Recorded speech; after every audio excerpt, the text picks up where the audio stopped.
Bulletin में आपको खुशामदीद कहेंगे और सबसे पहले बात करेंगे न्यूजीलैंड में होने वाले दहशतगर्दी के वाकये की, जिसके बाद हर आंख पुरनम है। शुहदा में 8 पाकिस्तानी भी शामिल हैं। दफ्तर खारजा ने 6 पाकिस्तानियों के नामों की फहरिस्त भी जारी कर दी है। दूसरी जानिब वज़ीर ख़ारजा शाह महमूद कुरैशी ने कहा है न्यूजीलैंड के हुकाम ने दहशतगर्दी का शिकार होने वाले तमाम अफराद की शनाख्त कर ली है।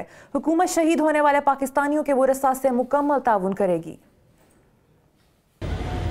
मेरी फॉरेन सेक्रेटरी से भी बात हुई है, जो हमारे वहाँ हाई कमिश्नर हैं उनसे भी बात हुई है, और उन्हें भी मैंने कहा है कि फिल फॉर वहाँ पहुँचें और उन फैमिली से रुजू करें, उनसे रब्ता करें, और खुदा करे कोई बेहतर ख़बर आए, और अल्लाह ना करे कोई ऐसी ख़बर आती है जो कि हम नहीं सुनना चाहते, तो फिर उन फैमिली से रुजू करके जो उनकी मदद हो सकती है, जो उनकी इमदाद हो सकती है, वो की जाए।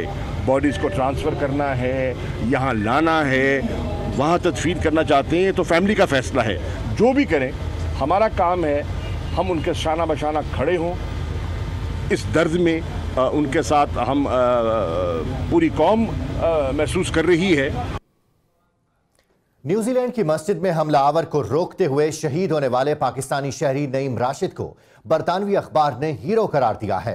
एबटाबाद के रिहायशी नईम राशिद का 21 साला बेटा तलहा भी हमले में शहीद हो गया। न्यूजीलैंड के शहर क्राइस्ट चर्च की मसाजिद पर हमले में जख्मी पाकिस्तानी नईम राशिद जख्मों की ताब न लाते हुए शहीद हो गए। मस्जिद में फायरिंग करने वाले हमलावर को रोकने की कोशिश में शहीद पाकिस्तानी शहरी को बरतानवी अखबार डेली मेल ने हीरो करार दिया है। नईम राशिद ने साथी नमाजियों को बचाने के लिए हमलावर को दबोचने की कोशिश की, जिसके बाद वो गोलियों की जद में आकर शदीद जख्मी हो गया। नईम राशिद का 21 साला बेटा तलहा भी इसी हमले में शहीद हो गया था। न्यूजीलैंड में शहीद होने वाले एबटाबाद के रहायशी नईम की वालिदा और भाई रशीद ने मुतालिबा किया है कि वो शोहदा की तदफीन करना चाहते हैं। इन्हें फौरी तौर पर न्यूजीलैंड के वीज़े जारी किए जाएं। इतनी मुझे सहूलत दे दी कि मैं जाकर अपने बेटे का अर्जेंट वीज़ा, क्योंकि वहाँ पता नहीं वो रखते हैं कि नहीं, तो मुझे अर्जेंट वीज़ा दे, मैं जाके उसको मैं देख लूँ। मेरा पोता भी और इमरान खान से वही मेरी इस्तीफा है। मेरी रिक्वेस्ट है कि मेरी अम्मी को प्लीज़ जल्द से जल्द वीज़े की सहूलत दे दें ताकि हम उनके पास जा सके। मेरी भाभी बिल्कुल अकेली है वहाँ पे, और मेरी भाभी ने अपना खावन लूज़ किया है, अपना एक बेटा लूज़ किया है, 5.5 साल का बच्चा है और बड़ा लॉस है। 14 साल का। प्लीज़ ये हुकूमत से रिक्वेस्ट है कि आप हेल्प करें हमारी। मुझे अभी तक किसी गवर्नमेंट की तरफ से मुझे कॉन्टैक्ट नहीं किया, रब्ता नहीं हुआ अभी तक। न्यूजीलैंड के शहर क्राइस्ट चर्च में मसाजिद पर हमलों से शहीद अफराद की तादाद बढ़कर 50 हो गई है।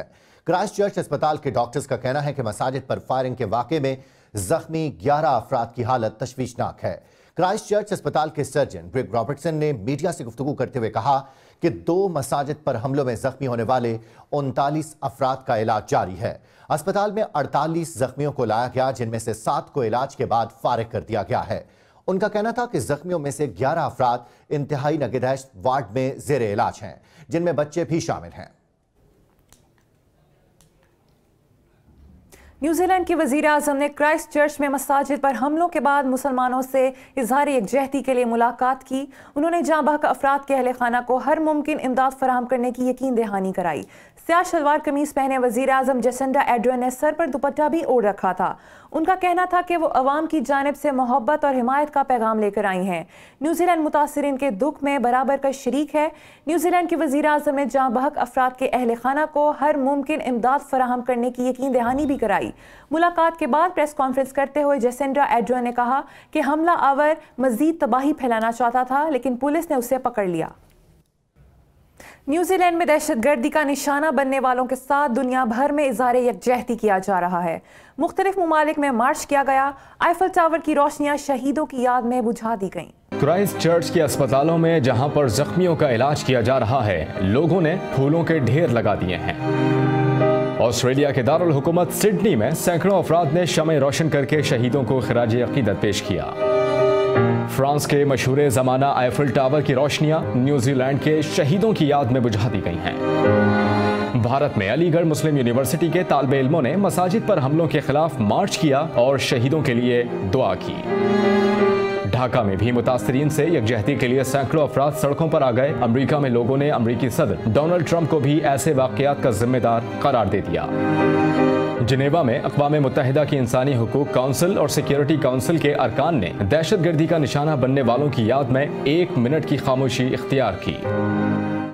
और नफरत का प्रचार करने वालों को जवाब में नफरत ही मिलती है। मुसलमानों के खिलाफ जहर उगलने वाले ऑस्ट्रेलियाई सेनेटर फ्रेजा एनिंग को अंडा पड़ गया और वाकई की वीडियो भी इंटरनेट पर वायरल हो गई है। सेनेटर फ्रेजर एनिंग मेलबर्न में मीडिया से बातचीत कर रहा था। इसी दौरान करीब खड़े एक लड़के ने अपने मोबाइल फोन से फुटेज बनाना शुरू की और पीछे से उसके सर पर अंडा दे मारा। सेनेटर शर्मिंदगी मिटाने के लिए नौजवान पर झपट पड़ा और उसे थप्पड़ मारे। गार्ड्स ने लड़के को पकड़कर पुलिस के हवाले किया, जिसे ऑस्ट्रेलियाई मीडिया के मुताबिक बाद में रिहा कर दिया गया।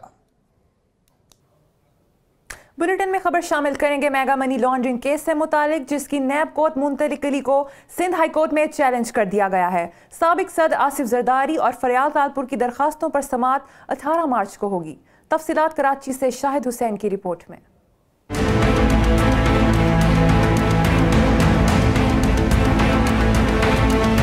Sindh mega money laundering case Rawalpindi NAB court मुंतकली का मामला। साबिक सदर आसिफ अली जरदारी और फरियाल टालपुर ने सूबे की बड़ी अदालत का दरवाजा खटखटा दिया। दोनों रहनुमा सिंध हाई कोर्ट पहुंच गए। दरखास्त में मौक़िफ़ इख्तियार किया कि फैसला बैंक के कोर्ट के दायरे इख्तियार में नहीं आता। ट्रांसफर जब ही हो सकता है जब कोई ऑफेंस नैब ऑर्डिनेंस का हो, और ये जो ऑफेंस है जो FIR बिल्कुल शो नहीं कर रही कि ये ऑफेंस नैब ऑर्डिनेंस का है, इसलिए कोर्ट को जुरिसडिक्शन नहीं थी कि इस केस को ट्रांसफर करे नैब कोर्ट के अंदर। आसिफ जरदारी और फरियाल टालपुर ने नैब केस में अबूरी जमानत के लिए हलफनामे भी जमा करवाए। इस मौके पर आसिफ जरदारी के सिक्योरिटी अमले ने हलफनामा ब्रांच के दरवाजे बंद कर दिए और सहाफियों से बदतमीजी भी की। बैंक के कोर्ट के फैसले के खिलाफ दरखास्तों की समाअत हाई कोर्ट का 2 रुकनी बेंच 18 मार्च को करेगा। कैमरामैन असगर हुसैन के साथ शाहिद हुसैन, आप न्यूज कराची। लाहौर की एहतसाब अदालत के ड्यूटी जज ने आशियाना इकबाल और रमजान शुगर मिल्स केस की समाअत बगैर कार्रवाई 27 मार्च तक मुलतवी कर दी। मीडिया से गुफ्तगू में शहबाज शरीफ ने कहा कि अगर नवाज शरीफ को कुछ हुआ तो जिम्मेदार इमरान खान होंगे। तफसीलात जानते हैं अब्दुल रहमान की रिपोर्ट में।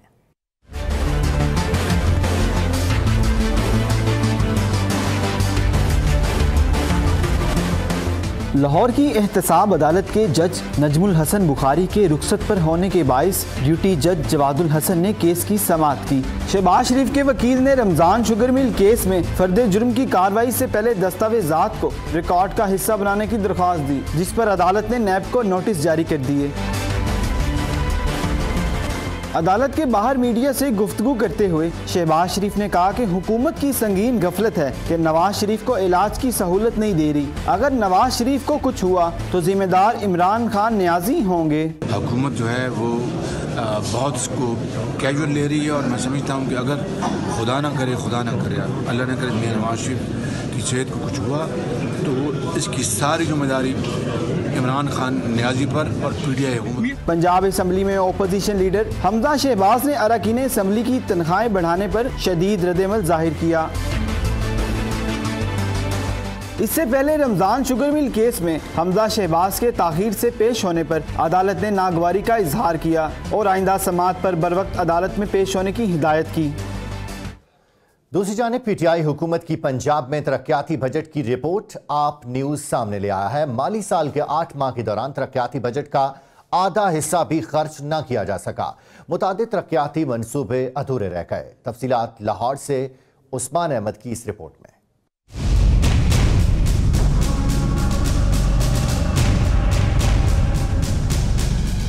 PTI हुकूमत ने मुस्लिम लीग नून की हुकूमत का तरक्याती बजट 645 से कम करके 238 अरब किया था। तब्दीली सरकार अभी तक अपने ही बजट की मुख्तस रकम का आधा हिस्सा भी खर्च ना कर सकी। हुकूमत माली साल के 8 माह के दौरान तरक्याती बजट के 105 अरब रुपए खर्च कर सकी। बाकी 4 माह में अभी भी 133 अरब रुपए पड़े हैं। तहरीक इंसाफ की हुकूमत ने 407 अरब की तरक्याती बजट में कटौती की थी, लेकिन इसको भी इस्तेमाल ना किया जा सका। हुकूमत की जानिब से सरमाया जाती अकाउंट से 38 अरब जबकि रेवेन्यू अकाउंट से 66 अरब रुपए के अखराजात किए गए हैं। हुकूमत की तरफ से तरक्याती बजट खर्च न किए जाने पर हुकूमत की कारकर्दगी पर कई सवाल उठना शुरू हो गए हैं। उस्मान अहमद, आप न्यूज़ लाहौर। मिशाल खान कत्ल केस की बात करेंगे। पेशावर इंसदाद दहशतगर्दी की अदालत ने मिशाल कत्ल केस का महफूज फैसला 21 मार्च तक मौखर कर दिया है। पेशावर की इंसदाद दहशतगर्दी अदालत में मिशाल खान कत्ल केस की समाअत हुई। गिरफ्तार 4 मुलजिमों को सख्त सिक्योरिटी में अदालत पेश किया गया। मिशाल केस का फैसला आज सुनाया जाना था, मगर अदालत ने फैसले के लिए 21 मार्च की तारीख मुकर्रर कर दी। मिशाल कत्ल केस का फैसला 12 मार्च को महफूज किया गया था। मुकदमे में 4 मरकजी मुलजिमों के खिलाफ 40 गवाहों के बयानात रिकॉर्ड किए गए। समाअत के मौके पर सिक्योरिटी के सख्त इंतजाम किए गए थे। और चन्योट में घर के सरबराह ने अपने ही हाथों पूरा कुंबा उजाड़ दिया। बदकिस्मत शख्स ने बीवी और 3 बच्चों को कत्ल करके खुदकुशी कर ली। चन्योट के इलाके रायचंद में एजाज नामी शख्स ने बीवी रुबीना, बेटे अबू बकर, बेटी तहरीम और मुर्तजीन को सीने पर गोलियां मारी, जिसके बाद अपने आप को भी गोली मार ली। वाक़े की इत्ला मिलते ही DPO अनवर खेतेरान समेत पुलिस की भारी नफरी मौके पर पहुंच गई और शवाहिद इकट्ठे करने के बाद हस्बे ज़ाब्ता कार्रवाई का आगाज कर दिया। अहले इलाका का कहना है कि मियाँ बीवी के दरमियान अक्सर लड़ाई झगड़ा रहता था।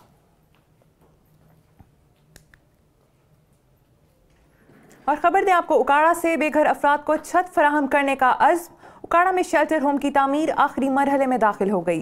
मंसूबे का इफ्तिताह वज़ीर आला पंजाब सरदार उस्मान बुज़दार रवा माह करेंगे। शेल्टर होम की तामीर और उसमें दस्तयाब सहूलतों पर देखते हैं ये रिपोर्ट। उकाड़ा में 4 करोड़ की लागत से 3 केनाल अराजी पर तामीर किया जाने वाला शेल्टर होम एक वक्त में 50 खवातीन और 250 मर्द हजरात को आर्जी क़याम की सहूलत फराहम करेगा। यहाँ मर्दों के लिए 3 जबकि खवातीन के लिए 1 हॉल तामीर के आखिरी मराहिल में है। सिर्फ यही नहीं, इस शेल्टर होम में television launch, dining hall, kitchen, 5 bathrooms और लग्जरी लॉबी भी तामीर की जा रही है। शेल्टर होम शाम 7 बजे से सुबह 7 बजे तक खुलेगा। डिप्टी कमिश्नर मरियम खान के मुताबिक शेल्टर होम में ठहरने वाले अफराद का मुकम्मल डाटा रखा जाएगा। इन अफराद को मयारी खाने के साथ साथ डॉक्टर की सहूलत भी हासिल होगी। उनके लिए हेल्थ की फैसिलिटी रखी गई है, इसके अंदर ओपन स्पेस रखी गई है, इसके अंदर राउंड द क्लॉक उनके लिए फ्री ऑफ कॉस्ट खाना है, सुबह के वक्त, शाम के वक्त। इस मंसूबे का बाज़ाब्ता इफ्तिताह रवा माह के इख्तिताम तक वज़ीर आला पंजाब सरदार उस्मान बुज़दार करेंगे। दूसरी तरफ डिस्ट्रिक्ट हेडक्वार्टर अस्पताल ओकाड़ा की गायनी वार्ड, डायलिसिस वार्ड और तीमारदारों को भी आर्जी पनागाह की सहूलत फराहम कर दी गई है। डिप्टी कमिश्नर ओकाड़ा मरियम खान ने कहा कि 50 बेड्स पर मुश्तमिल ये गायनी वार्ड अपनी मिसाल आप होगा और 24 घंटे अवाम की खिदमत के लिए खुला रहेगा। 20 से इसके 30 बेड्स और ऐड हो जाएंगे और ये 50 बेडेड फैसिलिटी इंशाल्लाह हम लोगों के हॉस्पिटल में ऐड हो जाएगी DHQ सिटी में। हमें उम्मीद है कि by the end of this month, क्योंकि वहाँ पे अब सिर्फ पेंट चल रहा है, by the end of this month हम इसको फंक्शनलाइज करने में इंशाल्लाह कामयाब होंगे। जिला उकाड़ा में ये शेल्टर होम और अस्पताल में तोसी के मंसूबे अपनी मदद आपके तहत तामीर किए जा रहे हैं और कोई सरकारी पैसा खर्च नहीं किया गया। यही वजह है कि लोग डिप्टी कमिश्नर मरियम खान की काविशों को खुले दिल से सराहते हैं। और अब आपको बताएं, भारत को जासूसी महंगी पड़ी। पाक फौज ने लाइन ऑफ कंट्रोल से पाकिस्तान की हदूद में दाखिल होने वाले भारत का जासूस ड्रोन मार गिराया। DGISPR major general Asif Ghafoor का कहना है कि पाक फौज ने भारत के जासूस क्वाडकॉप्टर को LOC के रख चक्री सेक्टर में गिराया गया।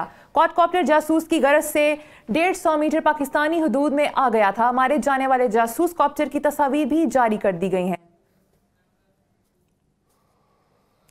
और 16 मार्च 1846 वो दिन था जब कश्मीरियों की सरजमीन का कोड़ियों के एवज सौदा किया गया। दुनिया भर में कश्मीरी इसे यौम स्याह के तौर पर मनाते हैं। अंग्रेजों के बड़े सगीर में कदम जमाते ही कश्मीरियों की मुश्किलात में इजाफा हो गया।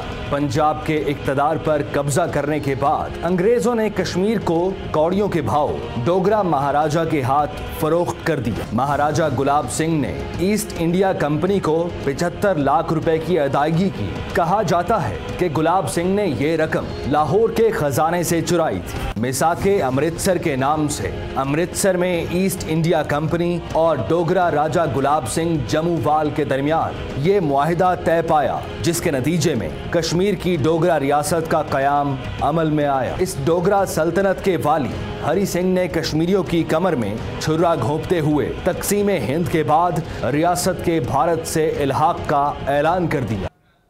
और अब आपको बताएं, बलूचिस्तान के शहर जिला दुकी के होनहार तलबा ने भारत की जानिब से बनाए गए 2 गिनीज वर्ल्ड रिकॉर्ड चैलेंज कर दिए। मैट्रिक पास तालिब इल्म सईदुल्लाह ने केमिस्ट्री के प्रोफेसर विलास पॉल का रिकॉर्ड चैलेंज किया।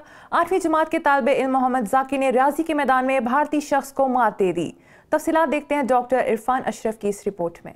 जरा नम हो तो ये मिट्टी बड़ी जरखेज है साकी। पाकिस्तान तालीमी मैदान में भी भारत से आगे 2 होनहार तलबा ने भारतीय माहिरीन के रिकॉर्ड्स को चैलेंज कर दिया। बलूचिस्तान के जिला दुकी के होनहार तालिब इल्म सईदुल्लाह ने अमरीकी यूनिवर्सिटी पोरोडो में केमिस्ट्री के भारतीय प्रोफेसर विलास पॉल के गिनीज वर्ल्ड रिकॉर्ड को चैलेंज किया। प्रोफेसर विलास पॉल ने पीरियोडिक टेबल के तमाम एलिमेंट्स को 8 मिनट 36 सेकंड्स में बिलतरतीब रखा था। होनहार तालिब इल्म सईदुल्लाह ने यही कारनामा 6 मिनट 57 सेकंड्स में सरअंजाम दिया। 8वीं जमात के तालिब इल्म मोहम्मद जाकिर ने रियाजी के यूलर नंबर के 3-3-1-3 हिंसे सुनाकर 3-1-4-1 हिंसे सुनाने वाले भारत का गिनीज वर्ल्ड रिकॉर्ड चैलेंज कर दिया। भारतीय रिकॉर्ड चैलेंज करने वाले मोहम्मद जाकिर ने मजीद गिनीज वर्ल्ड रिकॉर्ड्स कायम करने की अज़्म का भी इजहार किया है। जिला दुकी के होनहार तलबा ने न सिर्फ भारतीय माहिरीन के रिकॉर्ड चैलेंज किए हैं, बल्कि केमिस्ट्री और रियाजी के दीगर माहिरीन को भी हैरान कर दिया।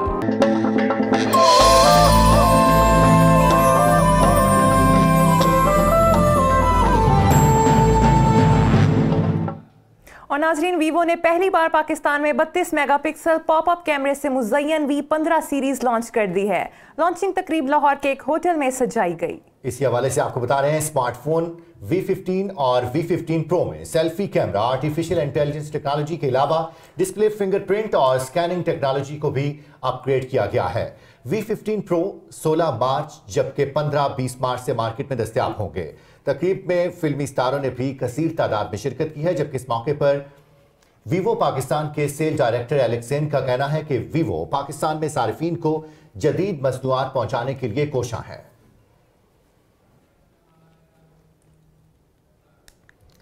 और मारूफ इंटरनेशनल फुटबॉलर कॉर्स पावेल fantastic world cup soccer stars की प्रमोशन के लिए कराची पहुंच गए हैं। कॉर्स पावेल को एयरपोर्ट से सख्त सिक्योरिटी में मकामी होटल लाया गया, जहां फुटबॉल इवेंट के ऑर्गेनाइजर ने अजरक और फूलों के साथ उनका शानदार इस्तकबाल किया। बच्चों ने आलमी फुटबॉलर के साथ सेल्फियां भी बनवाई। इस मौके पर उन्होंने कराची की मशहूर डिश बिरयानी भी मजे से खाई। FC बार्सिलोना के कप्तान पाकिस्तान सुपर लीग का फाइनल देखने कराची स्टेडियम भी जाएंगे।